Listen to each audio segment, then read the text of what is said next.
지금은 시장에 무슨 일이 벌어지고 있는지 아십니까? 30달러 선에서 움직이던 은 가격이 단기간에 2배 가까이 급등했고 시장에서는 80달러 시나리오까지 거론되고 있습니다. 170% 상승 가능성. 그런데 더 무서운 건 이게 시작에 불과하다는 겁니다. 중국은 이미 여러 전략 광물을 수출 허가 관리 체계로 묶어왔고 은 역시 같은 방향으로 관리가 강화되고 있습니다.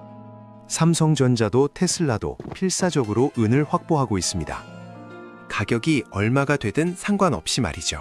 확보하지 못하면 공장이 멈출 수도 있으니까요. 이 이야기를 본격적으로 시작해 보겠습니다. 우선 중국 상하이 은 시세부터 봐야 합니다. 상하이 거래소의 은 가격은 항상 뉴욕이나 런던보다 높게 형성되어 왜 그럴까요? 중국이 현물 시장을 장악했기 때문입니다. 과거에는 미국 뉴욕의 코맥스가 선물 시장을 통해 은 가격 결정권을 쥐고 있었죠. 그런데 이제는 상황이 완전히 바뀌었습니다. 중국이 세계 최대 은 정령국이면서 동시에 최대 소비국이거든요. 게다가 멕시코 다음으로 세계 2위 은 생산국이기도 하고요. 상하이와 우리는 시간대가 같습니다. 그러니까 상하이 시세를 보면 앞으로 2, 3일 후 뉴욕 시세를 미리 예측할 수 있어요. 일종의 선행지표 역할을 하는 거죠. 투자자들에게는 엄청난 이점입니다. 그런데 왜 상하이 가격이 항상 서구보다 높을까요? 중국은 현물 거래가 원칙이기 때문입니다. 선물 시장처럼 종이 계약으로 끝나는 게 아니라 실제 은을 받아가야 하거든요. 최근 시카고 상품거래소 CME가 변동성 확대로 증거금 요건을 연이어 조정했고 2026년 1월엔 귀금속 마진 산정 방식을 계약가치 대비 %로 전환했습니다. 개시 증거금과 유지 증거금을 모두 올렸는데요. 이유가 뭘까요? 은 가격이 급등하면서 현물 인도 요구가 폭증했기 때문입니다. 원래 선물 시장은 만기일에 현금 청산하거나 롤오버하는 게 98%였어요. 그런데 지금은 다릅니다. 실물 은을 요구하는 사람들이 급격히 늘어났거든요. 세계 은 거래는 크게 세 곳에서 이루어집니다. 현물은 런던이 주도하고 선물은 뉴욕 코맥스가 주도하죠. 그리고 세 번째가 바로 상하이입니다. 상하이에는 금 거래소와 상품 거래소 두 곳이 있는데 둘 다 은을 거래해요. 중국의 특징은 현물 인도 비중이 압도적으로 높다는 겁니다. 왜 그럴까요? 중국은 태양광 패널과 전기차 생산에서 세계 1위거든요. 그리고 은이 가장 많이 들어가는 산업이 바로 이 두 분야입니다. 중국이 은 가격 결정의 주도권을 가져온 데는 구조적 변화가 있었습니다. 과거에는 선물 시장에서 종이 거래로 가격을 조작할 수 있었어요. 그런데 현물 인도 요구가 급증하면서 더 이상 가격을 인위적으로 누를 수 없게 된 겁니다. 이제 은 가격은 진짜 수요와 공급에 따라 결정되는 정상화 단계로 접어들었죠. 그리고 이게 바로 은 가격 폭등의 시작이었습니다. 예전에 중국은 자국에서 정련한 은의 50-60%를 해외로 수출했습니다. 그런데 최근에는 완전히 달라졌어요. 중국 내 산업용 은 수요가 폭발적으로 늘어났거든요. 전기차 한 대 만드는데 은이 20g에서 50g 이상 들어갑니다. 태양광 패널 한 장에도 은이 약 5g 들어가고요. 태양광 패널 생산도 늘고 전기차 생산도 늘면서 중국은 이제 자기들이 쓸 은도 부족한 상황이 됐습니다. 그래서 중국은 해외 수출을 중단했습니다. 대부분을 내수용으로 돌리고 있어요. 이게 바로 최근 몇 달간은 가격이 폭등한 핵심 이유죠. 그리고 이 구조 변화가 앞으로 이 시장을 어떻게 바꿀지가 오늘 이야기의 핵심입니다. 산업 구조가 완전히 바뀌고 있고 그게 가격과 직결되고 있거든요. 세계 최대 은 생산국은 멕시코입니다. 2위가 중국이고 3위가 페루예요. 과거에는 페루와 볼리비아가 최대 생산지였는데 수백 년간 채굴하다 보니 이제 고갈되어 가고 있습니다. 현대에 들어서는 멕시코가 가장 많은 은광산을 보유하고 있죠. 중국이 2위고요. 다른 나라들의 비중은 그렇게 크지 않습니다. 이 세 나라의 생산 동향만 봐도 세계 은 생산량을 파악할 수 있어요. 그런데 문제가 있습니다. 은 생산량이 점점 줄어들고 있다는 거예요. 은 가격이 이렇게 치솟으면 당연히 생산도 늘어야 할 것 같은데 실제로는 그렇지 않습니다. 왜 그럴까요? 은광석 자체에서 나오는 순수 은은 전체의 25%밖에 안 되거든요. 나머지 75%는 다른 광석을 정렬 정렬할 때 부산물로 나옵니다. 아연이나 납을 정렬할 때, 구리를 정렬할 때, 금을 정렬할 때 따라 나오는 거죠. 부산물로 생산되는 게 75%나 되니까 은 가격이 오른다고 해서 은 생산량이 늘어나지 않습니다. 구리나 아연이나 금 가격이 오르지 않는 한 은 생산량은 크게 증가하지 않아요. 수요는 폭발적으로 늘어나는데 공급은 따라오지 못하는 겁니다. 그러다 보니 시중 재고가 빠른 속도로 감소하고 있어요. 지난 5년 동안 계속 수요가 공급을 앞질러 갔거든요. 얼마나 줄어들었냐면요. 지난 5년간 줄어든 양이 세계 1년 생산량보다 많습니다. 8억 온스 이상 감소했어요. 세계 연간 은 생산량이 약 8억 온스 정도 되거든요. 여기에 2차 재활용으로 얻는 은이 약 20% 추가됩니다. 폐전자제품 같은 데서 추출하는 거죠.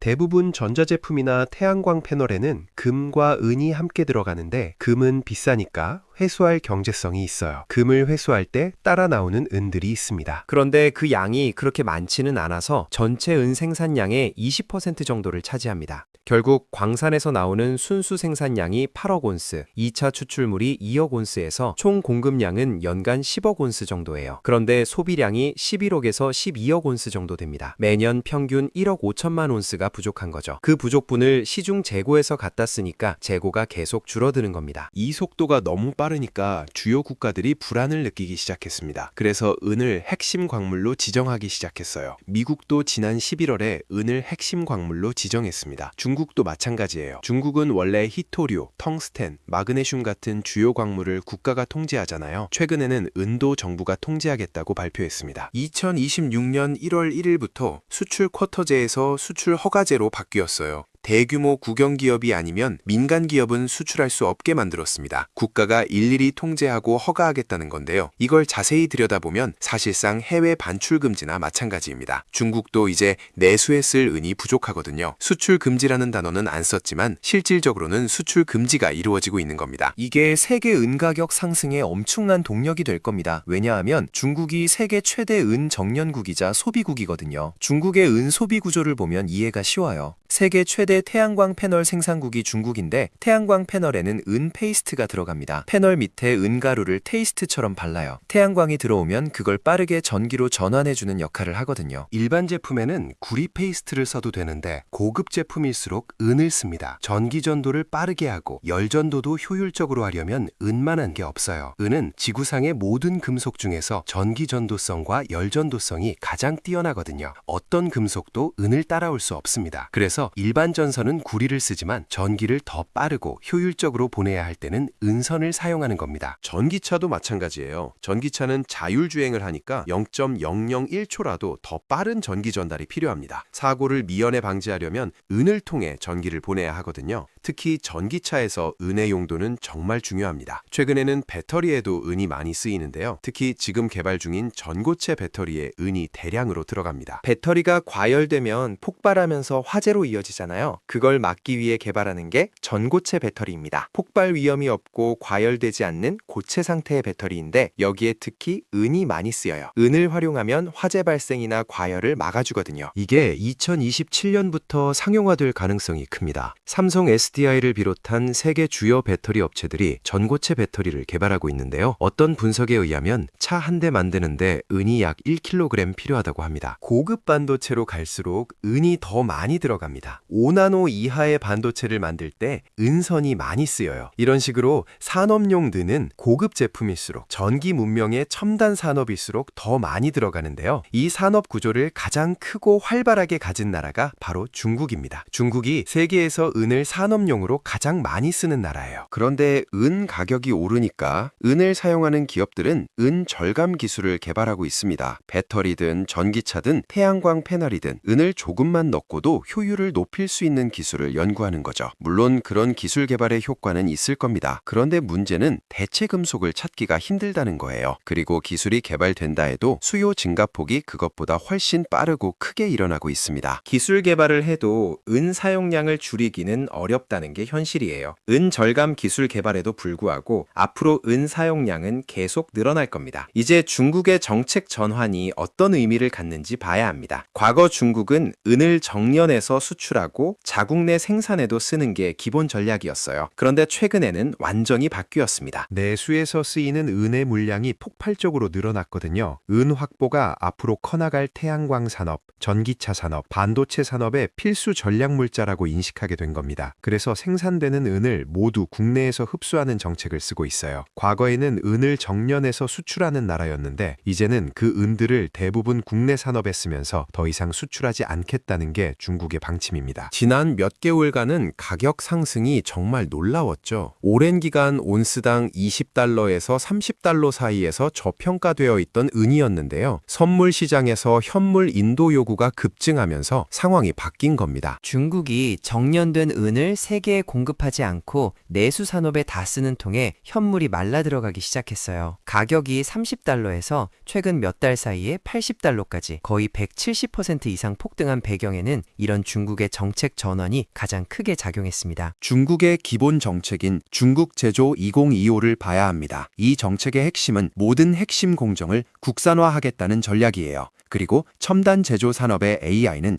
사용이 늘어날 수밖에 없는 구조죠. 그린 에너지 사업, 전기차 산업, 반도체 자력 생산 산업, 이게 중국의 기본 전략 산업들인데요. 하나같이 전기 수요를 구조적으로 확대하는 산업들입니다. 국가 전략과 맞물려서 구조적으로 은 사용이 늘어날 수밖에 없는 상황이 만들어지고 있어요. 세계의 은 생산과 수요 격차는 2021년부터 5년 동안 계속 늘어났는데요. 중국은 오히려 2020년부터, 즉 세계 은이 감소하기 시작하는 1년 전부터 재고가 빠른 속도로 감소하기 시작했습니다. 지금 중국이 갖고 있는 은 재고는 1000톤도 안 될 정도로 정말 빡빡해요. 그 1000톤 자체도 이미 다른데 예약되거나 할당된 것들이거든요. 실제로 가용해서 쓸 수 있는 은이 많지 않습니다. 그동안 중국의 공급이 세계 시장에서 나름 완충 역할을 했는데 이런 완충 장치가 없어진 거예요. 시장이 굉장히 빠듯해졌습니다. 이제 은을 필수로 하는 기업들, 삼성전자나 테슬라 같은 기업들은 은 가격이 얼마가 되든 필사적으로 현물을 확보해야 합니다. 은을 확보하지 못하면 수십억 달러짜리 공장이 멈출 수도 있거든요. 가격에 구애받지 않고 현물을 사들이는데 과거에는 시장에 어느 정도 현물이 유통됐기 때문에 큰 문제가 없었어요. 그런데 이제는 미리 확보해 놓지 못하면 막대한 피해가 예상되니까 기업들의 사재기까지 가속화되면서 현물 시장을 빠르게 주도하고 있습니다. 지난 10년간 은의 공급과 수요 그래프를 보면 명확해요. 공급은 매년 거의 일정합니다. 반면 수요는 지난 5년간 많이 늘어났어요. 지난 5년간 부족한 공급량이 1년치 생산량보다 많을 정도로 수요가 공급을 완전히 초과하는 게 대세로 굳어졌습니다. 이게 앞으로도 계속되면 시중의 은 재고는 지금보다 훨씬 줄어들 거예요. 엄청난 은 파동이 예상되고 은 가격 상승도 예사롭지 않을 겁니다. 중국의 은 재고량을 보면 더 심각합니다. 2020년에 5,000톤 이상이었던 중국의 은 재고가 지금 10년 만에 최저치를 기록하고 있어요. 1,000톤도 안 됩니다. 지난 5년 사이에 5분의 1로 줄어든 거죠. 문제는 앞으로예요. 앞으로는 더 빠른 속도로 줄어들 겁니다. 이런 추세라면 5년 전 5,000톤이었는데 매년 1,000톤 이상씩 줄어들어서 지금 900톤 정도 남았을 텐데요. 그나마 900톤도 가용해서 쓸 수 있는 게 아니라 이미 할당되어 배정이 끝난 은들이 대부분입니다. 중국도 시중의 가용은은 이제 굉장히 비족한 타이트한 국면에 접어들었어요. 이게 은 가격 급등을 이끌 요인으로 보입니다. 현재 약 905톤 정도 갖고 있는데 이게 10년 만에 최저 수준이에요. 지난 1년 사이에만 절반으로 줄어들었거든요. 매년 지금 1,000톤씩 줄어들고 있는데 이런 추세로 나가면 내년쯤이면 중국의 실물 은이 바닥날 수 있습니다. 재고에는 통계상 재고가 있고 기능적인 재고가 있어요. 통계상으로는 아직 905톤이 남아 있어도 이게 대부분 할당되거나 다른 용도로 이미 배상이 끝난 거라서 실제로 쓸 수 있는 재고는 그렇게 많지 않다는 겁니다. 이게 핵심이에요. 은의 산업의 구조 변화가 지금 본격화되고 있습니다. 과거에는 선물 시장에서 종이 계약으로 가격을 조작할 수 있었어요. 그런데 이제는 현물 인도 요구가 폭증하면서 진짜 수요와 공급으로 가격이 결정되는 시대가 왔습니다. 중국이 수출을 중단하면서 세계 시장의 완충 장치가 사라졌고요. 주요 기업들은 정부는 가격과 상관없이 필사적으로 은을 확보하고 있습니다. 재고는 빠른 속도로 바닥나고 있고 생산량은 늘어나지 않습니다. 은의 75%가 부산물로 생산되기 때문에 은 가격만 올라서는 생산량이 증가하지 않거든요.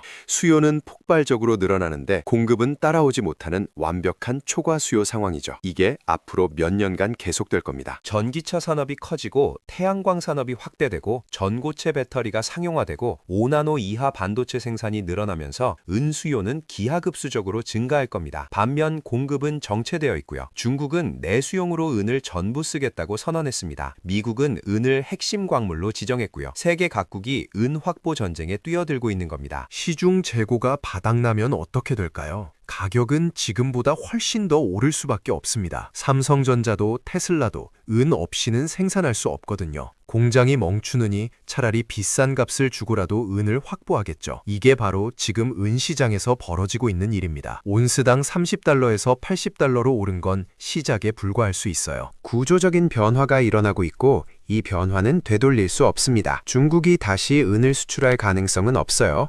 자기들이 쓸 것도 부족하니까요. 세계 은 생산량이 급증할 가능성도 없습니다. 부산물로 나오는 게 대부분이라 구조적으로 증산이 어렵거든요. 재활용률을 높인다 해도 20%의 벽을 넘기 어렵고요. 결국 제한된 공급에 폭발적인 수요가 맞부딪히는 상황이 계속될 겁니다. 이게 은 가격에 어떤 영향을 미칠지는 명확합니다. 상승 압력이 지속될 수밖에 없어요. 특히 중국의 재고가 바닥나는 시점, 그러니까 2025년에서 2026년 사이가 중요한 전환점이 될 겁니다. 그때 은 시장에 정말 큰 파동이 올 수 있거든요. 투자자들은 이미 움직이기 시작했습니다. 현물 인도 요구가 급증하고 있다는 게 그 증거예요. 종이 계약이 아니라 실물 은을 원하는 겁니다. ETF에 할당된 은도 늘어나고 있고요. 전문 투자자들의 은 보유량도 증가하고 있습니다. 모두가 같은 걸 보고 있어요. 은의 구조적 부족 사태가 오고 있다는 걸 말이죠. 상하이 시세가 뉴욕보다 높게 형성되는 건 우연이 아닙니다. 중국이 현물 시장을 장악했고 실물 거래가 줄을 이루기 때문이에요. 선물 시장처럼 종이로 거래하는 게 아니라 진짜 은을 사고 파는 겁니다. 이게 바로 진짜 시장 가격이죠. 뉴욕과 런던의 선물 가격은 결국 상하이를 따라올 수밖에 없습니다. 은 절감 기술이 개발되고 있다고는 하지만 현실적으로 대체제를 찾기는 어렵습니다. 전기 전도성과 열 전도성에서